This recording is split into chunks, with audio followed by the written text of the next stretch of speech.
Ya, Assalamualaikum warahmatullahi wabarakatuh.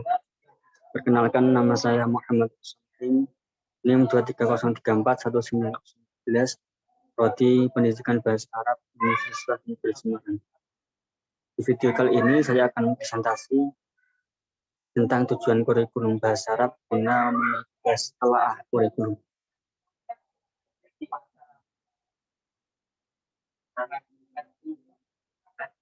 Tujuan pendidikan di suatu bangsa atau negara ditentukan oleh falsafah dan pandangan hidup bangsa atau negara tersebut. Berbedanya falsafah dengan pandangan hidup bangsa atau negara menyebabkan berbeda pula tujuan yang hendak dicapai dalam pendidikan dan sekaligus akan berpengaruh pula terhadap negara tersebut. Begitu pula perubahan politik pemerintahan satu negara mempengaruhi pula bidang pendidikan, yang sering membawa akibat terjadinya perubahan kurikulum yang mutlak. Oleh karena itu, kurikulum senantiasa bersifat dinamis guna lebih menyesuaikan diri dengan berbagai perkembangan yang terjadi. Aspek utama kurikulum. Ada dasarnya aspek kurikulum ada 4. Yang pertama, tujuan-tujuan pendidikan yang ingin dicapai. Yang kedua, pengetahuan atau knowledge atau ilmu data, aktivitas-aktivitasnya dan pengalamannya. Yang ketiga, metode dan cara-cara mengajar dan bimbingan yang diikuti oleh murid-murid untuk mendorong mereka ke arah yang dikehendaki. Yang keempat, metode dan cara penilaian yang digunakan dalam mengukur dan menilai hasil proses pendidikan. Berdasarkan keterangan di atas, dapat dipahami bahwa untuk mencapai kurikulum dalam sebuah pengajaran ada beberapa hal yang perlu diperhatikan, seperti tujuan pendidikan, materi pelajaran yang diberikan, metode mengajar, dan cara penilaian.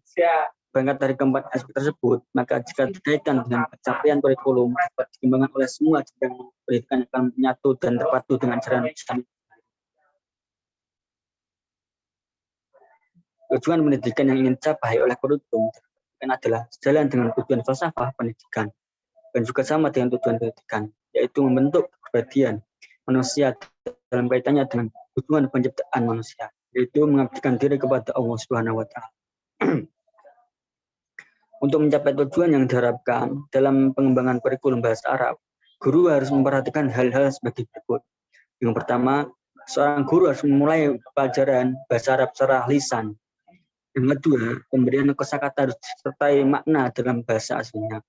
Yang ketiga, memberikan banyak ungkapan, bukan sekedar kata-kata. Yang keempat, tidak dibenarkan mengajarkan sesuatu bahasa asing kepada peserta didik, kecuali setelah mereka mempunyai pengetahuan yang cukup tentang bahasa ibu atau bahasa asalnya. Fungsi kurikulum dilihat dari segi fungsi. Yang pertama, sebagai program studi. Maksudnya, seperangkat mata pelajaran yang mampu dipelajari oleh anak di sekolah atau di instansi pendidikan lainnya. Kedua, sebagai konten. Maksudnya, data atau informasi yang tertera dalam buku kelas tanpa dilengkapi dengan data atau informasi yang lainnya yang memungkinkan timbulnya pelajaran.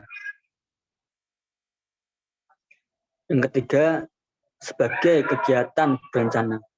Maksudnya, kegiatan yang direncanakan tentang hal-hal yang akan diajarkan dengan cara bagaimana hal itu dapat diajarkan dengan berhasil. Yang keempat, sebagai hasil belajar. Maksudnya seperangkat tujuan yang utuh untuk memperoleh suatu hasil tertentu tanpa menspesifikasikan secara cara yang dituju. Yang kelima, sebagai reproduksi kultural. Maksudnya transfer dan refleksi butir-butir kebudayaan agar dimiliki dan dipahami anak-anak generasi muda masyarakat tersebut.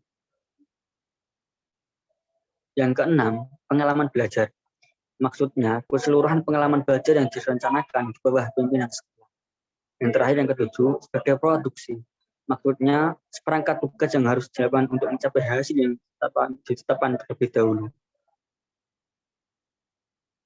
Oleh karena itu, dalam sistem pendidikan, kurikulum sebagai salah satu komponen. Namun, kurikulum itu juga mempunyai beberapa komponen. Dari Hasan Langgulung memandang kurikulum mempunyai 4 komponen utama, yaitu yang pertama tujuan yang ingin dicapai oleh pendidikan itu. dengan lebih tegas lagi orang yang bagaimana yang ingin dibentuk dengan kurikulum tersebut. Yang kedua, pengetahuan. Yang ketiga, metode dan cara-cara mengajar. Yang keempat, metode dan cara-cara penilaian dipergunakan. Ya, sekian yang dapat saya